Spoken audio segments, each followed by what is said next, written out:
Okay, so some fun trivia, and this is going to be on more in my comfort zone, maybe, hopefully. Yeah, so I was looking for the politics section on this, and it turns out that it's in the government, it's under government trivia. Yeah, I have used fun trivia before, but perhaps not for quite a long time, evidently. Yeah, or something. So yeah, I'm just wondering what. I think we're going to do world leaders, actually. More general quiz, as it were.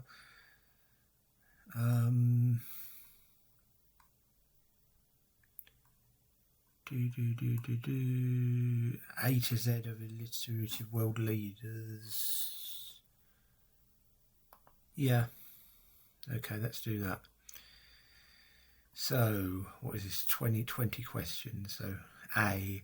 First on the list is Arturo Alessandri, who was president of Chile 3 times, initially coming to power in 1920 and finally leaving on Christmas Eve 1938. He died in 1915. Which city? The capital of Chile. Wow. Yeah, Santiago. Yeah. B. Next we have Benazir Bhutto, the first woman ever elected to lead a Muslim state. Which country did she lead from 1988 to 1990 and then again from 1993 to 1996? That is Pakistan. C. For whom did Coolidge act as vice president, replacing him upon his death in 1923? That is Warren G. Harding.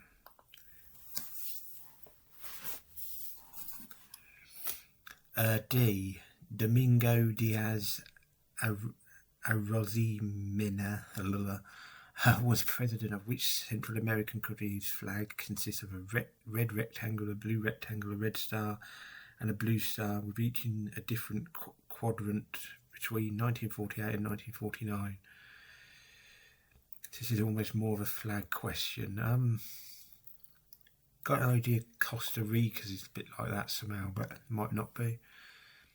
Skipping E and on to F, this Spanish leader was Prime Minister from 1938 until 1973, as well as having a more authoritarian role. He took many titles, including Caudillo de España, which roughly translates as military dictator of Spain. Can you name him? Yeah, so it's Francisco. Get this right, Francisco Franco. Yeah. G. One of the few British Prime Ministers who qualifies for this quiz is George Grenville, who served as Prime Minister from 1763 to 1765. His sister Hester was married to which other Prime Minister now known as the Elder? Well, it's got to be William Pitt. Yeah, none of the others were known as the Elder, so yeah. H. The second US president that we encounter is Herbert Hoover, who actually succeeded Calvin Coolidge in 1929. Which Midwestern state was Herbert Hoover born? Well, 2 of these aren't even Midwestern states. These bottom 2 aren't Midwestern states. And it's Iowa, I'm pretty sure. Ion Iliescu, who served 2 periods as the president of Romania from 1989 to 1996 and then again from 2000 until 2004, was a leader in the revolution of 1989 against which other Romanian leader? I believe this is Nicola Ceausescu. Janet Jagan was Prime Minister and then President of which relatively new South American country which gained independence from the UK in 1966? Well, it's certainly not Brazil. It's certainly not Bolivia. I think Guyana used to be British Guyana, if I'm not mistaken. So it's Guyana, I think. Kaiusti Kallio served as Prime Minister no less than 4 times of which Scandinavian country, known for its folklore, the Kavelia? I'm going to say Norway. Associate that a bit more. Could be Denmark. I'm going to say Norway, but could be wrong. Doesn't sound Swedish name, doesn't sound Danish particularly. It's probably even Norway or Finland, but I'm going to go for Norway. Al. Italian leaders love to be alliterative, covering 5 different letters. However, we'll only look at 2 in this quiz, the first of which is Luigi Luzzati. What city was he born in? Also the birthplace of composer Antonio Vivaldi and explorer Marco Polo. I think that's Venice. I hope that's Venice. M. Which man became president of Egypt on the 30th of June 2012 after defeating Ahmed Shafik and winning the popular vote with 51.73%. Morsi. It's not Mubarak was the previous guy, so it's not him. I think Morsi, not to be confused with Modi, he's been Prime Minister of India since more or less that time, hasn't he? Yeah. Skipping NNO, Olusegun Obasanjo, I should maybe stop trying to pronounce these, served as head of state of which African country shortly after a military coup in 1975. He also led the country as president from 1999 until 2007 and was succeeded by Umaro Yar'Adua.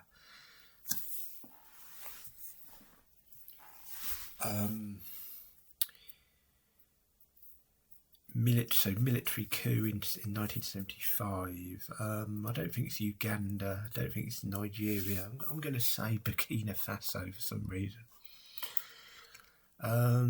P. Next up is the only Belgian in this quiz. Prosper Poulet served as the Prime Minister of Belgium between 1925 and 1926, in which student city better known for its university and the music festival Marktrock was he born. Better known for, well, Bruges and Antwerp are both, and Ghent even, are all well known in the south. I'm going to say Leuven, sort of the least familiar city to me anyway. 15, skipping Q and on to R, we have Ronald Reagan, who was in office from 1981 until 1989, and when he was succeeded by George H.W. Bush. Which US cities is served by Ronald Reagan Airport, named in his honour in 1998? I believe that's Washington, D.C. I went... It was De Gaulle, not De Gaulle, it was... John Foster Dulles Airport, or I think just Dulles Airport, that I landed at when I went. Some years ago, but yeah, I think there is a Ronald Reagan Airport as well. The other Italian in this quiz is Sidney Sonnino, who was Prime Minister of Italy for 2 short periods early in the 20th century. He is one of the first statesmen ever to fly in a plane, thanks to which aviating pioneer who visited Rome in 1909. Well, it can't be Chuck Yeager because he broke the sound barrier in the 1940s and he was still alive quite recently, the last few years, I think, so it's definitely not him. Charles Lindbergh, he would have been too young then as well. He was like the 20s and the 30s, he sort of made his name, and he was presumably reasonably still young then. Montgolfier, not sure, but I think Wilbur Wright, that was when he was at the Wright brothers were at their peak, as it were, during Wilbur and Orville during the 1900s. So yeah, Wilbur Wright, I'd say. Tioto Tianaki. What do you mean you haven't heard of Tioto Tianaki? The Prime Minister of Kiribati from 1991 until 1994. Which of these would you find on the flag of Kiribati? Well, that's out in the Pacific, isn't it? So I don't think it's a pig somehow. I don't think it's horse or a dragon. I think Pacific nations, I think, would be most associated with birds out of these. It could be, or another one of them, but yeah. Skipping you and on to V. Vera VK Freiberger served as first female president of which Baltic country, serving between 1999 and 2007? First female president, Baltic country. Well, obviously it's not Russia. Denmark is a monarchy, so it's not that. I know Latvia had. Oh no, I'm actually going to say Estonia. I think Latvia had one later, like a female president. But yeah, it could be Latvia. But yeah. Now for the final US president, you've guessed it, it's Woodrow Wilson. Woodrow Wilson was awarded the Nobel Peace Prize in 1919 for his efforts in establishing which organisation? Well, unsuccessful at getting the United States into it, but it's the League of Nations, which later was more kind of succeeded by the United Nations, you could say, yeah.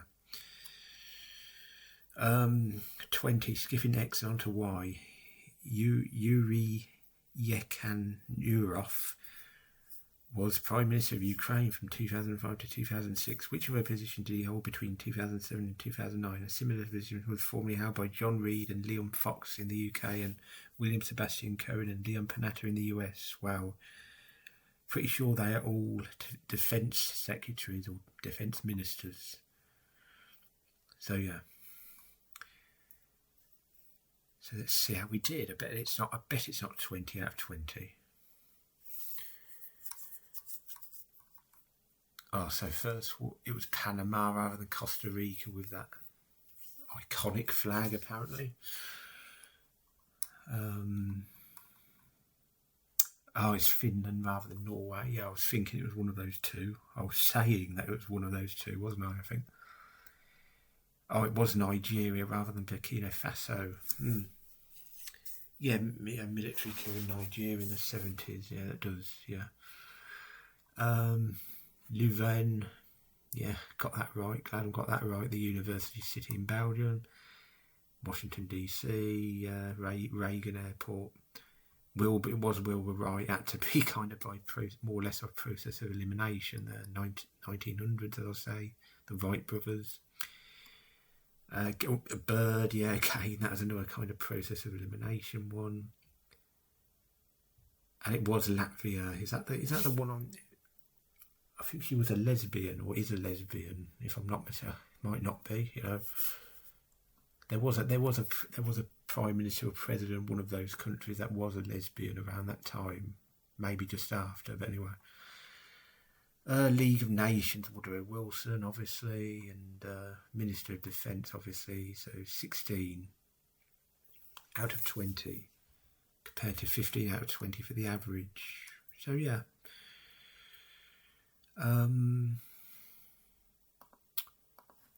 What are we up to in time? We're up to. I'm going to do at least one more. Tell you what, let's do one each on the UK and the US. Yeah, UK, I'm doing this at the time. It looks as though Sir Keir Starmer is about to be overthrown as Prime Minister, but yeah, it's all up in the air a little bit.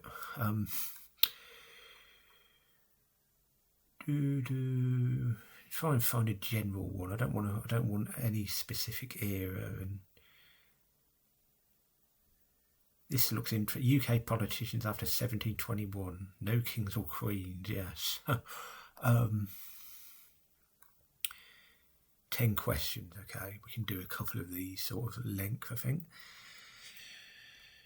This American wrote 17 novels in the first 2 decades of the 20th century.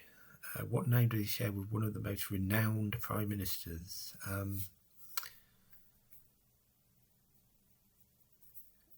So American novelist Thatcher, American novelist Eden, American novelist Churchill, American novelist Blair. Well, there's Eric Arthur Blair, George Orwell, of course, but he's an American. Thatcher, Eden makes me think of East of Eden, but that's John Steinbeck, another American. Churchill. I'm going to say Churchill, but I'm not sure. So question 2, this British Prime Minister was assassinated. His government upset a certain man, and in doing so this man sealed his own fate. Can you remember his name? Yeah, well, classic pub quiz question, isn't it, in the UK? It's Spencer Perceval. This man had a distinctive blend of tea named after him. I already know the answer to this already. Prime Minister between November 1830 and July 1834. He was one of the primary architects of the significant reforms of the British government during the 19th century. Can you remember his name? Well, it was Charles Grey, or Earl Grey. The tea is named Earl Grey. 4. Elected as the leader of the opposition in 1975, this individual served as Prime Minister from 1979 till 1990, one of the longest serving. Who was this iron politician? Margaret Thatcher. 5. Who was he was the first Lord? He was first the Lord of the Treasury. Later he became what historians acknowledge as the first Prime Minister with any degree of power. Who was the leader of the dominant party of the time, the Whigs? Robert Walpole. Interesting. I wonder when historians, when he was settled on as being the first Prime Minister in the mind of historians. That's kind of interesting. 6. It's a hard question, but don't get disrailed over trying to figure out which of the following British Prime Ministers was the first and only one to be born into a Jewish family. Well, it's not really hard. For me, that's not really hard at all. It's sort of clue in the name, really. Benjamin Disraeli. Yeah. Question 7. Although politics may not be your bag, J.G. Beard, leather shop proprietor, designed and named a portmanteau suitcase after which of the following PMs? Got an idea. It's Gladstone, actually. For some reason, yeah, I don't know why. I'm going to say Gladstone. It wouldn't be Grey again, would it? Surely.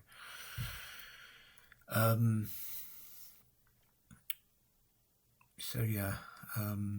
Question 8. Vidkun Quisling turned Norway over to the Nazi powers during World War II, and his name became a synonym for treason. What English Prime Minister's name became a synonym for appeasement? Well, that's Chamberlain, of course. Munich, 1938. The revolutionary decision to repeal the Stamp Act of 1765 under British Prime Minister George Grenville's tenure was a significant cause of which of the following events? Well, Crystal Palace exhibition is later. Publishing of the 2 Mrs. Grenvilles, that's surely a joke. Option. Founding of the Philatelic Society, or the American Revolution. Well, the American Revolution was in the very next decade, so it's got to be that. And question 10, this Prime Minister is best known for leading Britain through the first half of World War I. He lost the position when a series of political and military crises turned the public against the Liberal government. Who was this PM? Well, it's, I suppose he could come up unstuck here, but it's H.H. Asquith.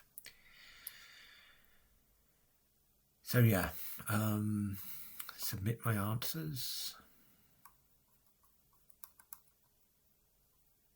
And we've got all of them right, yes. See, yeah, only 46% got Asquith. They would have, a lot of other people would have put Lloyd George, I guess, yeah. 10 out of 10 anyway, compared to 8 out of 10 average. So what we're going to do now is do a US government one, sort of the 2 countries I know most about in terms of their politics.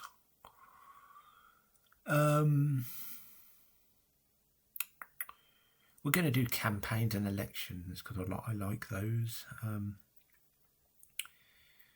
2024 we're not going to do. Try a more challenging one.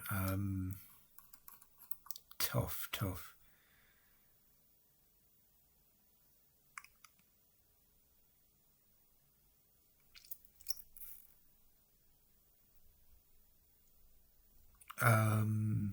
interesting or controversial US elections. Oh, they should be good. Tough, and it's tough as well. So yeah, question 1. Before the adoption of the 12th Amendment, each US elector got 2 votes and the candidate with second most votes became vice president. This system was not designed with political parties in mind, which complicated the 1796 election. How many electors voted for both the winning presidential and vice presidential candidates? Would it be more than 1, surely? This was Adams and Jefferson, of course. Yeah, I'm going to go. I like to go either high or low on these sorts of questions with numerical answers. So I'm going to go for 31. The main Democratic Republican candidates in 1800 were the same as in 1796, and Thomas Jefferson and Aaron Burr both received 73 electoral votes, sending the election to the House of Representatives. For the first 35 ballots, neither candidate received a majority of states. Who is generally credited with breaking the deadlock? Well, Washington was dead by then, so it's not him, and it wouldn't. Hamilton and Jefferson hated each other, so he wouldn't have broken the deadlock. John Adams, well, he hated Jefferson as well. Well, it's got, I think someone must have died, so death, surely. In 1820, James Monroe, a Democratic Republican, won all but 1 electoral vote. Who was the Federalist candidate? Not JQA. Tompkins, Stockton. I think the Federalist Party had gone bust by this time, and I think Monroe was elected unopposed. I'm pretty sure this was during the era of good feelings, I think. In 1824, no presidential candidate received a majority of electoral votes, and John Quincy Adams ended up winning in the House of Representatives. Why did John Calhoun win the vice presidency without a similar process? Let's just read through in my head.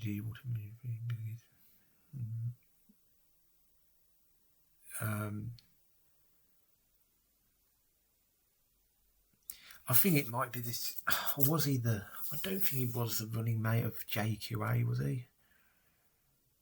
I'm going to say there is often a different rule for vice president and presidents requiring a plurality, not a majority. Yeah, I'm going to go for that.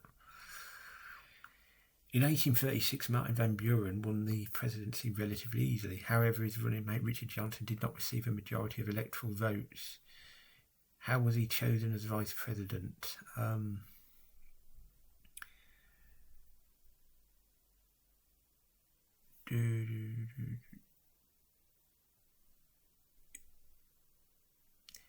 Was he running? Was he Van Buren's running mate? I think he was Van Buren's running mate, wasn't he? I think, hopefully, yeah. Yeah, I'm going to put that anyway. In 1876, Rutherford Hayes defeated Samuel Tilden for president, even though Tilden received a majority of popular votes. Which of these states did not have disputed results, despite only recently having become a state?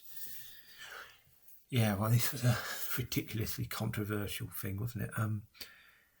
Well, it's not South Carolina or Louisiana. They weren't recently states. Nor was... Oh, hang on. Did not have disputed results. Well, yeah, Colorado didn't have disputed results, yeah. Florida, Louisiana and South Carolina did, yeah. And Colorado was a recent state at that point. Yeah. It is well known that Grover Cleveland served non-consecutive terms, losing the election in 1888 to Benjamin Harrison. Why didn't his first Vice President, Thomas Hendricks, run again in 1892? Wow.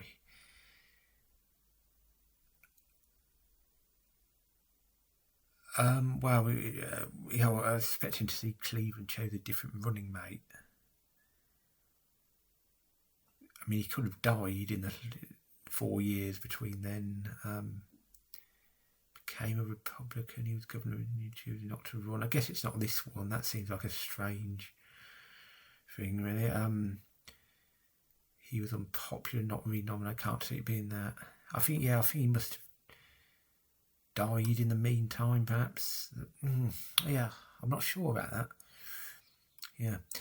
In 1912, Theodore Roosevelt was upset with incumbent William Howard Taft, who created the Progressive Party, or Bull Moose Party, to run for president. This split in the Republican Party basically handed the election to Woodrow Wilson. Which of these states voted for president for the first time in 1912? Well, it's not Alaska, that became a state later.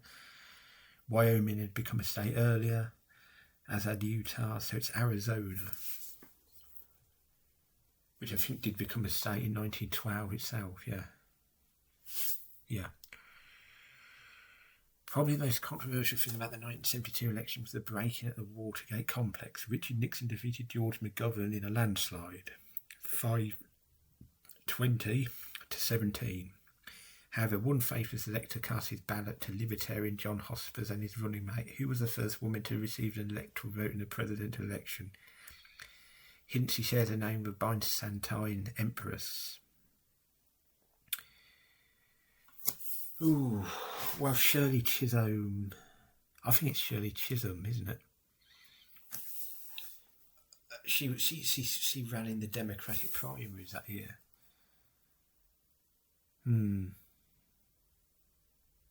Yeah, I'm going to pick her because I'm going to pick her.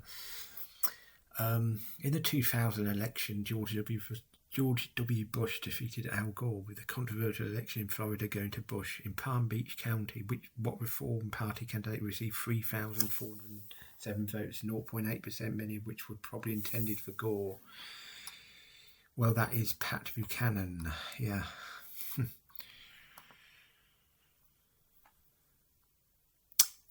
So it's 1 rather than 31, so I should have gone low there, yeah.